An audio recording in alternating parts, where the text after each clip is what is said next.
Well, I suppose a few of us aren't going out much these days thanks to Mr. Cv19 virus. So I thought I'd just give you a little look around the yard. I figure we might be all starting to use a bit more social media lately and in the next few weeks. So I'll do my best to keep content updates coming, folks.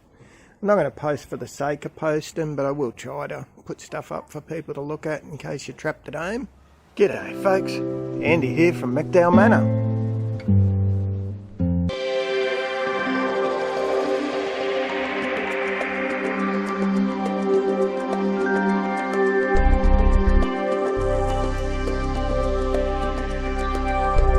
On the whole, the fruit trees are doing pretty well.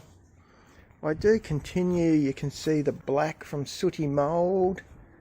I sprayed this yesterday, in fact, with an organic spray to try and knock off the ants. Keep farming scale. Now I'm not sure if you can see back in there, but there's white scale and that's got ants running on it. Like I say, I bloody sprayed the guts out of this yesterday. You wouldn't believe it, would you? So, you know, not going out. It's been a good excuse to do a little bit of work that I've been putting off. The kangkong in the aquaponics bed has absolutely continued to go nuts. So that's great. It'll die back soon. Once it starts getting cold, that dies right back. I've still got a good stock of shallots. The thing that looks like a pumpkin is actually a zucchini called Tromboccino.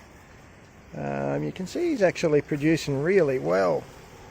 We've had quite a few zucchinis off him of late, which is great. The only thing I've noticed is I do need to, you see that one back in there?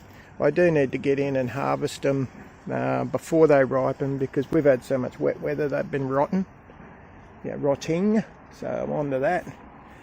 On the back wall I've got Doug's yam. Thanks Doug, that's going gangbusters in a bucket. I've got a bucket of sweet potatoes, a couple of buckets on top you can't see yet, but they've got tomato seedlings.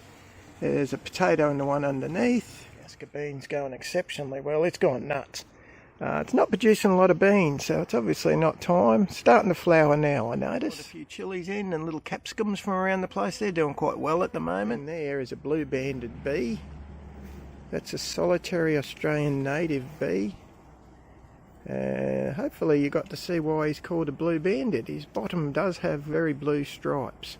There's another chili doing quite well. And then you've got a couple of citrus with a tomato. That big thing with the yellowing leaves, that's turmeric. Gooseberry on the end. So this north side's really continued to do very well. And this is the side that tends to get the most sun, so it grows the best. The weather's gone so nuts over here. My grape has started producing a few more batches of grapes, which is bizarre. Apple's doing well. God, he's got to be 2.5 years old before it finally produced. The thing that Rosie and I have been playing with is we've revitalised the indoor tank. Now, I'm embarrassed to say that one had gotten... Geez, I haven't cleaned that damn thing properly for years. So that's all been fixed up. The filter's been cleared out. The water's been restored. Yes, I actually bothered and tested it all properly. So it's looking good. Fish are doing well. Having a last hurrah on quail eggs. So we've got 40 in the incubator. They're on day 8. That's interesting. Humidity's dropped a little bit, so I might actually add some more water in there. Continuing to brew, home brew, as you can see. Well, I can live without toilet paper, but I can't live without my booze. Jeez, give me a break.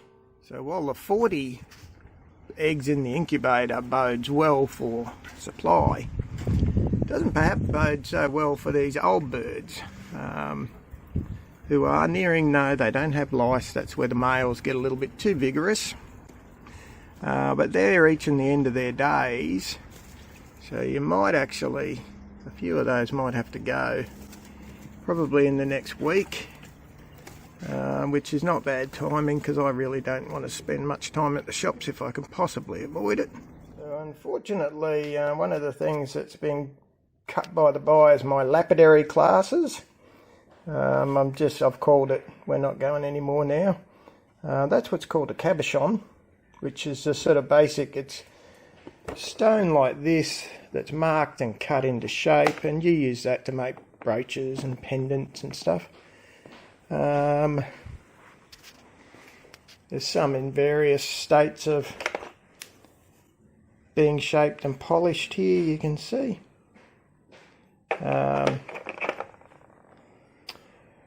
Now, since I've called that off, luckily I had gone last week and bought a few basic simple bits and bobs so I could do some things at home and not go stir crazy. You can see there's a basic piece of rock. What I've done is mark the shape that I'm going to cut eventually.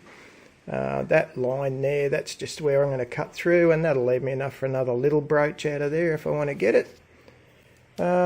So yeah, I guess like most of you, a lot of my social life, certainly I wouldn't be going out drinking or eating or any of that at this point in time. I've avoided, I'm not mad keen on sport anyway, so I've avoided the worst of that.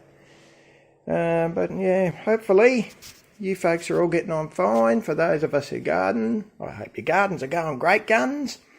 Hopefully for those who don't garden, maybe I can give you something a bit amusing for you to look at over the next few weeks while we're all sitting at home in the same boat. Anyway, you like this kind of video, you know, mostly it's about the home farming and gardening and stuff. Feel free to hit the subscribe button. If you hit the little bell button, you'll also find out when we put the next video up. Alright folks, you have a goodie, eh? Hooroo.